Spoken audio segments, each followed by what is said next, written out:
This isn't a love story. It's not even a breakup story.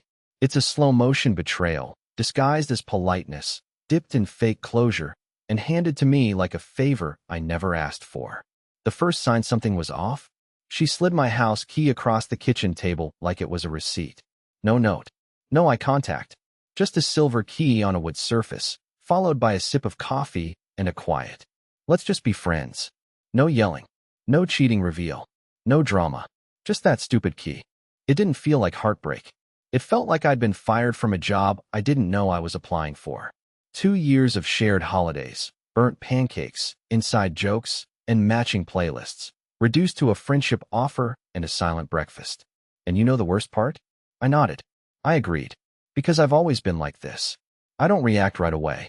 I absorb, overthink, and spiral after the moment's passed. And by the time she left that morning, I'd already started rewriting the story in my head. Maybe she's scared of commitment. Maybe she needs space. Maybe she still loves me, just in a different way. Spoiler alert, none of that was true. That afternoon, I sat on the couch staring at the key she returned, the same one she once wore on a chain around her neck, because it felt like home. She called it our little joke. I guess now the joke's on me. By Sunday, she had unfollowed me on everything. Not blocked. Unfollowed. Like she was curating her feed to match her new single life aesthetic. Monday, her friend Calvin posted a photo from a rooftop bar. She was in the background. Same necklace. Different guy's arm. Still, I didn't lose it. Instead, I told myself lies. That maybe it was old. That maybe it was cropped weird. That maybe I didn't see what I saw. Until 2 nights ago. That's when I got a text. Not from her. From someone I didn't know. Just one line. Hey man, you don't know me, but I think you should see this. Attached was a video. And in 17 seconds, everything I'd ignored, excused, and downplayed for months came crashing down. I wasn't the boyfriend. I wasn't even the backup. Turns out, I'd been the placeholder. And I'm done being polite about it. I must have stared at that text for 5 full minutes before I tapped the thumbnail. I didn't recognize the number. No name, no context. Just a stranger dropping a digital bomb into my Tuesday night. The video started mid-laugh. It was shaky, like someone had filmed it from their lap or jacket pocket. But even with the grainy footage and muffled bar music, I saw her. Mallory, sitting across from someone who wasn't me. Arms linked, leaning in. Her hand resting comfortably on the inside of his thigh like she'd done it 1,000 times before. She smiled in that way she used to smile at me when she'd get tipsy. Head tilted, eyes soft, completely relaxed. She wasn't just comfortable. She was at home. Then she said something. I had to play it back 4 times before I caught it through the static. He still thinks we're on a break. Can you believe that? Her voice. Her tone. That laugh. That laugh is what did it. The casual cruelty behind it. The way she chuckled like I was some clueless side character in a rom-com she was narrating. Not a human being. Not someone who had literally scrubbed mildew off her bathroom walls with a toothbrush because she said the smell made her nauseous. Not someone who drove 2 hours out of town to pick up her favorite obscure almond butter during her cleanse. Not someone who held her hair while she threw up on New Year's and whispered, "I'm just glad you're safe." I dropped my phone. For a second I genuinely thought I might throw up. Pip, my rescue mutt, perked up from the floor and trotted over like he could feel the shift in me. I sat there on the edge of my couch, shaking, not even blinking, as if maybe if I sat still enough, time would reverse and I could go back to before I saw that video. Back when I was just confused and heartbroken and maybe a little hopeful. But that version of me didn't exist anymore. I texted back the number. Who are you? No reply. I called. Straight to voicemail. I replayed the video again, pausing every few seconds, scanning the background, the faces, the reflection in her wine glass, looking for answers. Then it hit me. The guy she was with wasn't just some random rebound. I knew him. Calvin. The coworker she swore she couldn't stand. The one who overshared in meetings and always made weird jokes. The one who drove her home once when her car battery died, and she made me promise not to overthink it. I hadn't overthought it. I underthought it. Because I trusted her. I trusted her so much that I ignored every gut feeling, every pattern, every late night client dinner that I wasn't invited to. I let her guilt me into silence, made myself smaller so I wouldn't seem controlling. Because God forbid I asked for honesty when she was already halfway out the door with someone else's hand in hers. The next morning, I couldn't eat, couldn't sleep, couldn't sit still. I called in sick for work and spent 3 hours scrolling through old texts, old photos, trying to figure out where I went wrong. And somewhere between a 4th of July selfie and a video of her dancing in my sweatshirt, I realized something. It wasn't just that she lied. It's that I helped her do it. I helped build the lie. I defended it. Because I wanted so badly to believe we were still us. That same afternoon, I made a decision. If she wanted to be just friends, fine. But I was going to return the favor. Because now it was my turn to stay quiet. Watch. Wait. And let her think I was still the same idiot she laughed about in bars. She had no idea that the next time we talked, I'd already know everything. It's strange how the worst revelations don't come from dramatic confrontations or explosive confessions. They come in passing. Casual. Almost forgettable.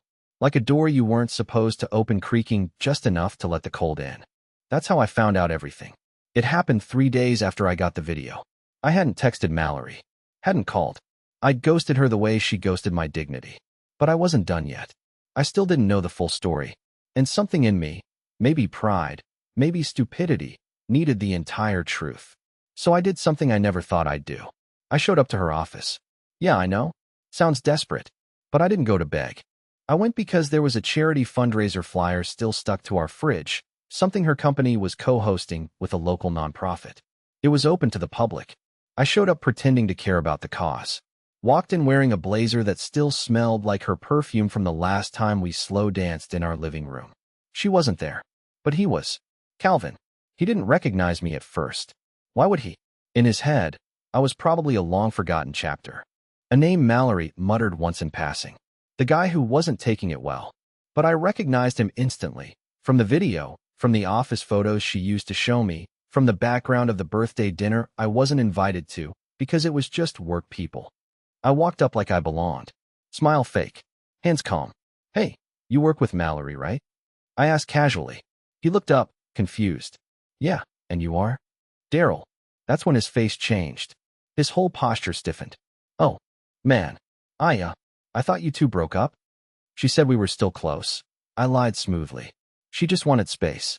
Said you were helping her with stuff at work. He smiled nervously. Yeah, we're close. I guess.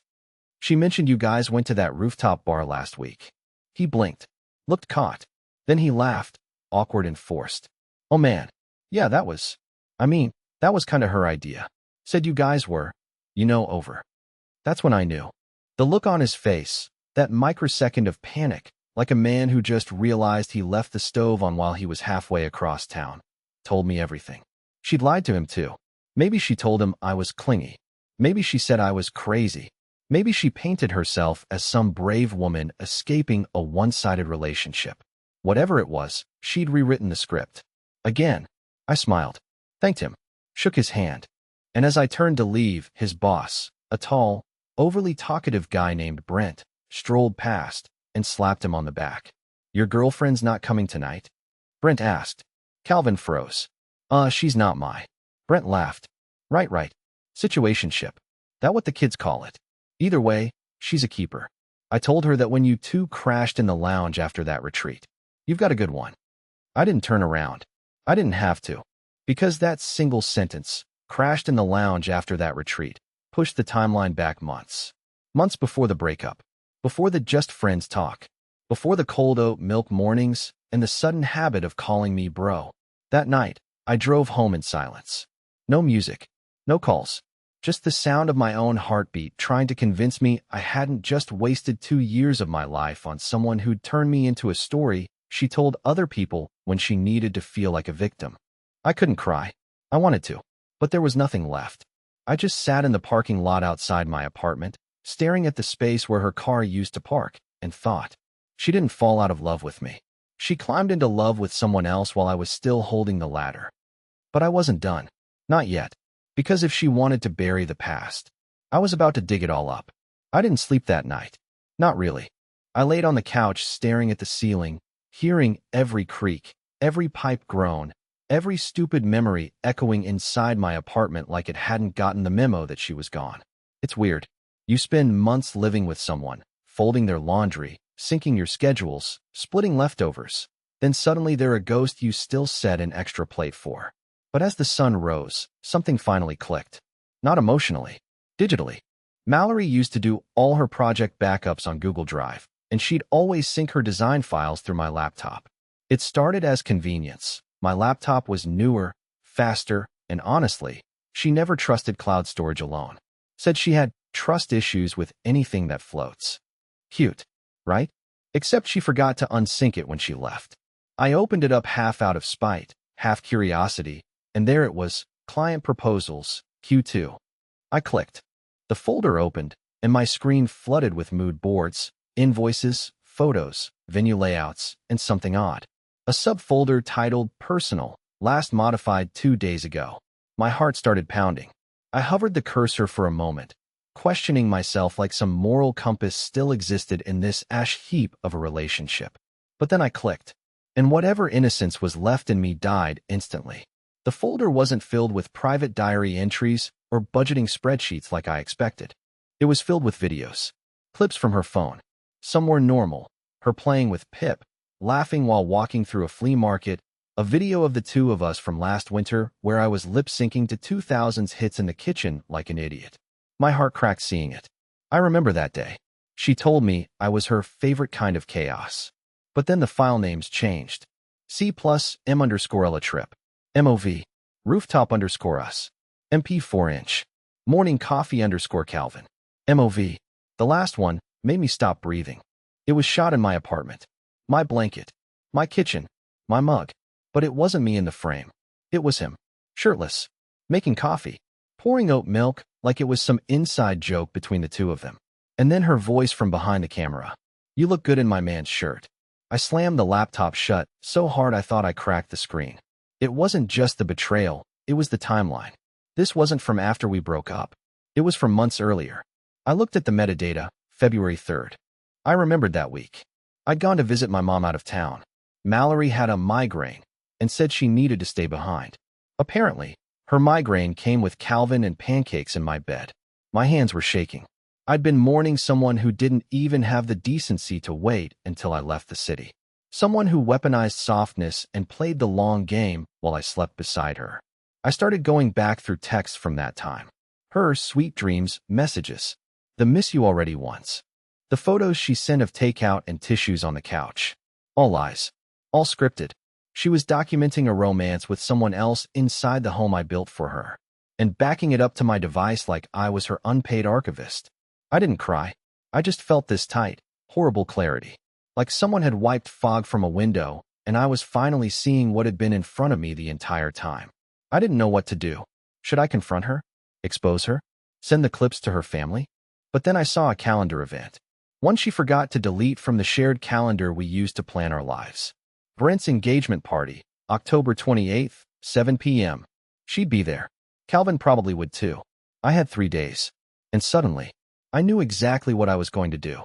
For 3 days, I lived like a ghost inside my own body. Everything around me felt quieter, sharper, heavier. Even the hum of my fridge at night felt like it was mocking me. I went through the motions, showering, feeding Pip, checking emails, but my brain was somewhere else. Locked on that event. That calendar reminder. October 28th, Brent's engagement party. It wasn't just a party. It was a full-blown company gala. Mallory's design firm had organized it. She helped plan the decor, the lighting, the venue. She even RSVP'd on my laptop weeks ago when we were still whatever we were.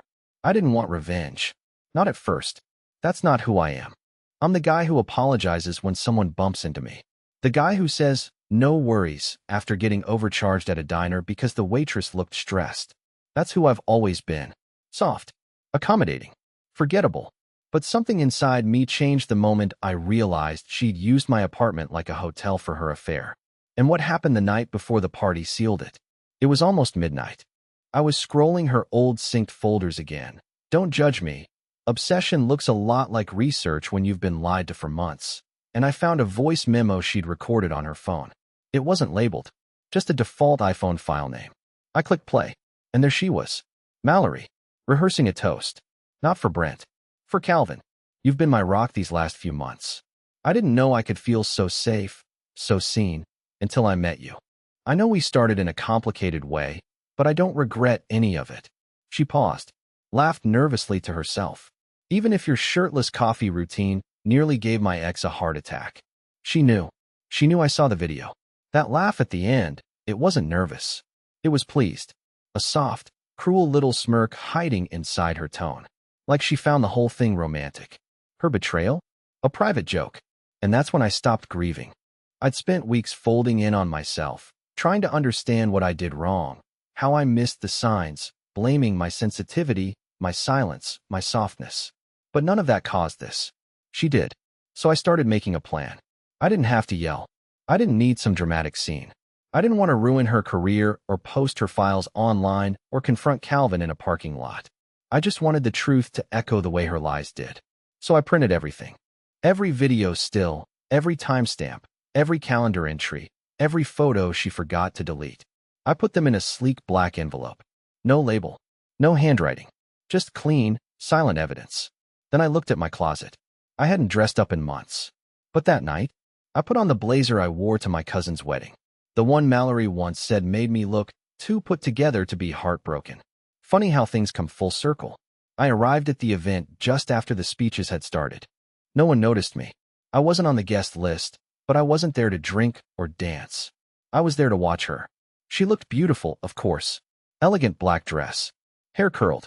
That same fake laugh she always used when networking with people she thought could boost her brand. Calvin stood beside her. A smug, passive kind of confident. The kind of man who knew he got away with something, until he didn't. The envelope wasn't for her. It was for him. I handed it off to the event's assistant coordinator, a guy too busy to ask questions, and simply said, "For the gentleman in the gray suit with the patterned tie." She handed it off exactly as I hoped. I slipped out before they saw me. Didn't need to stay. I didn't want to watch the show. I'd lived enough humiliation.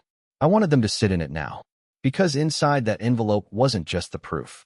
It was the truth she'd spent months burying. And the final page? A photo of Pip sitting alone on our couch. Captioned, "I wonder who he misses more. The man who loved you or the man you lied for." Let them choke on that during dessert. The first call came 27 minutes after I left the venue. I was driving back home, windows half down, Pip in the passenger seat. Don't ask, he gets anxious in the back, and my phone lit up on the dashboard. Mallory Mobile. I ignored it. 3 minutes later, she called again. Then again. And again. By the time I pulled into my parking lot, there were 6 missed calls. By the time I got upstairs and opened a can of soup I didn't even want, it was up to 12. I turned off notifications. Put my phone face down. And that felt better than any revenge fantasy I ever had. You don't realize how loud someone's absence is until they come crawling back into your life. Not with love, not with remorse, but with panic. And that's exactly what this was. Panic. Not guilt. Not "I miss you." Not even "I'm sorry."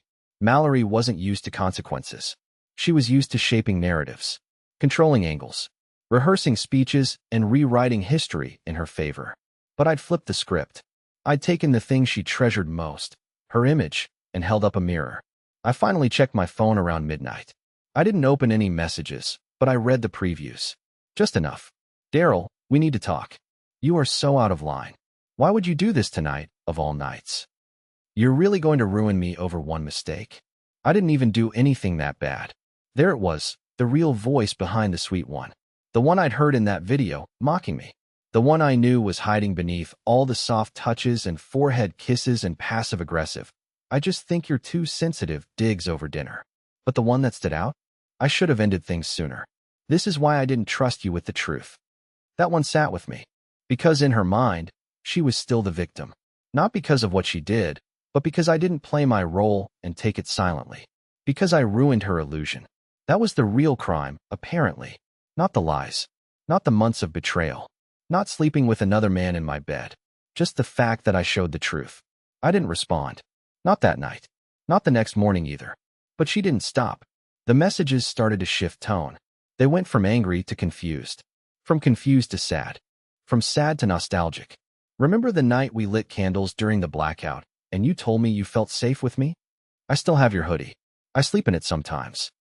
Pip always liked you more. I know that." By the third day, she sent a voice memo. I didn't open it, but I saved it. Not to listen, I still have it. Maybe I never will. but I needed the reminder. That grief makes you forget.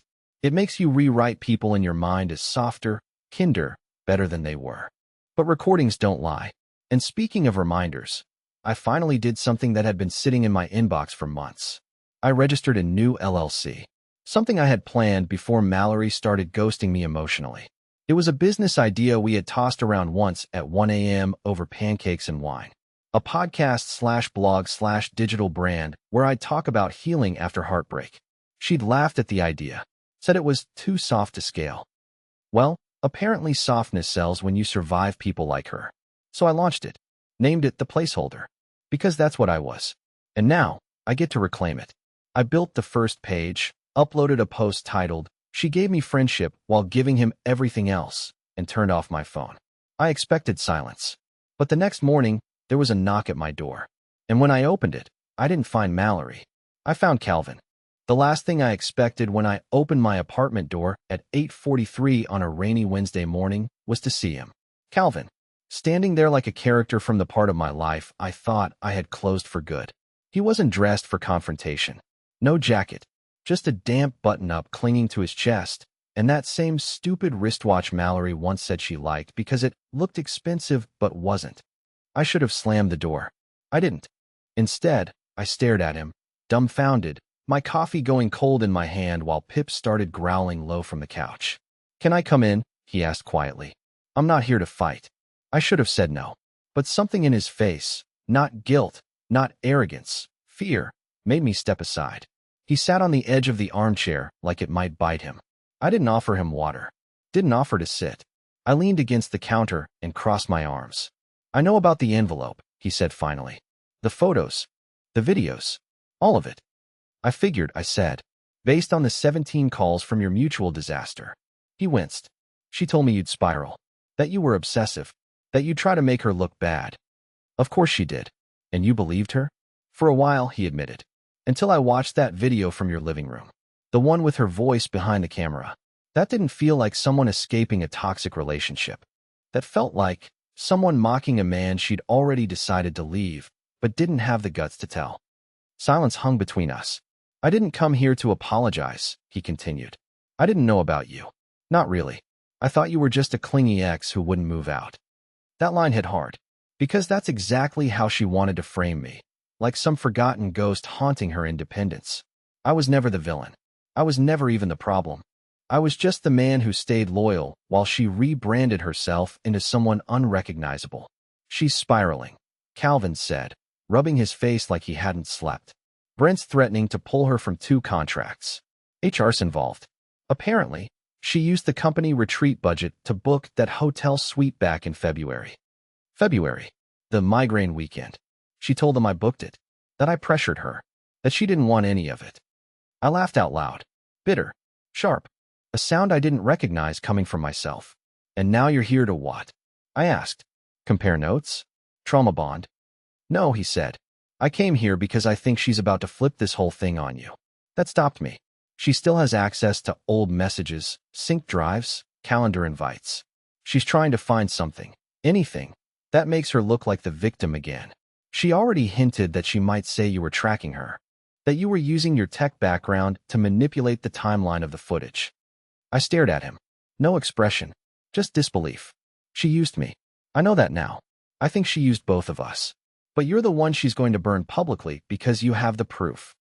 I looked over at my laptop, the folder still sitting open from the night before. All the receipts, all the timestamps, all the truths I thought would be enough to expose her, now possibly twisted into tools she could use against me. "And what exactly are you expecting me to do?" I asked slowly. "I don't know," he admitted. "But if she turns this around, it's not just her friends she'll talk to. She'll go online. She'll spin it. She'll post your texts out of context. She'll get ahead of it." I was quiet for a long time. And then I asked the only thing that really mattered. "Are you still with her?" He didn't answer, which was all the answer I needed. I let out a sigh, moved past him, and opened a drawer. Inside was a flash drive. It had everything. The original metadata, the unedited files, even screen recordings of the drive's sync. If she wanted a war of narratives, she was going to get a war of receipts. I handed it to him. "Tell her this is my insurance," I said. "Tell her I'm not playing anymore." He looked down at the drive, then back at me. You're not scared? Oh, I'm terrified, I said with a tight smile. But I stopped being scared of her the moment I realized how small she actually is when the script doesn't go her way. He stood, hesitated, then offered a hand. I didn't take it. As the door closed behind him, I realized something. I wasn't angry anymore. I was done. But Mallory? She was just getting started. The message came 3 days after Calvin left. No subject line. No emojis. Just her name in my inbox again, like a spider crawling out from a wall you already sealed shut. I stared at it for a long time. I hovered. I right-clicked. I considered opening it just to confirm what I already knew, that it would be another attempt to shift blame, to rewrite the narrative, to dangle some half-hearted apology soaked in self-preservation. But I didn't open it. Because I didn't need to. I already knew the ending. I'd lived it, felt it, survived it. And I was finally starting to feel something I hadn't felt in months. Peace. After everything. The betrayal, the manipulation, the gaslighting, the panic, the endless second-guessing. I had finally stepped off the ride. And I hadn't just survived. I'd grown. The day after Calvin's visit, I deleted the Drive folder. Not because I was afraid. Not because I forgave her. But because I didn't want to live in an archive of pain. I didn't want my laptop, my life, to be a museum of betrayal. I backed up what I needed for legal protection, sure. But the rest? Gone. I also changed my number. It felt dramatic, like something a teenager might do after a breakup. But when you've been emotionally gutted by someone who kept smiling the entire time, a little drama is deserved. And necessary. Then something unexpected happened. People started reaching out. Not to attack. Not to pick sides. But to thank me. Apparently, Calvin had forwarded the flash drive to someone in HR, quietly. The stories she'd told, the lies she'd spun, the blurred timelines she'd used to cover her tracks, they didn't hold up anymore. 2 women in the office who'd felt silenced by her politics finally came forward with their own experiences. Nothing scandalous, nothing cancel-worthy. Just patterns of deception. Little manipulations. The kind that corrode trust over time. Brent called me personally. Thanked me for my discretion. Said I'd handled it with unusual grace. I laughed for 5 straight minutes after that. Grace? I didn't feel graceful. I felt like a man who'd spent 2 years losing himself piece by piece, and was only now realizing he had survived.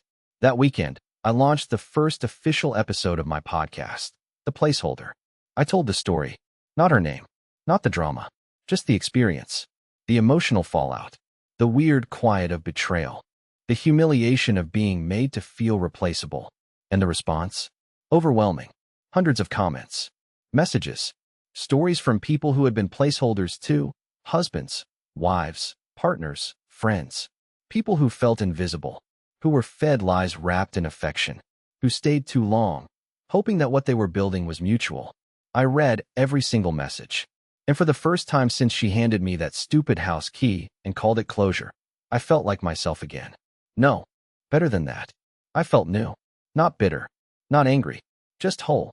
I'm not saying I've got it all figured out. Healing doesn't come in waves. It comes in pieces. Sometimes in the quiet moments when no one's watching. Sometimes when you realize you no longer reach for your phone hoping it's her. Sometimes when you walk your dog past the coffee shop you used to go to together and you don't feel a thing. The last thing Mallory ever sent me was a message that said, "Can we talk like adults? Just once." I didn't reply. Not out of spite. Out of freedom. I owed her nothing. And I owed myself peace. So I closed the laptop, opened the window, and let the light in. The end.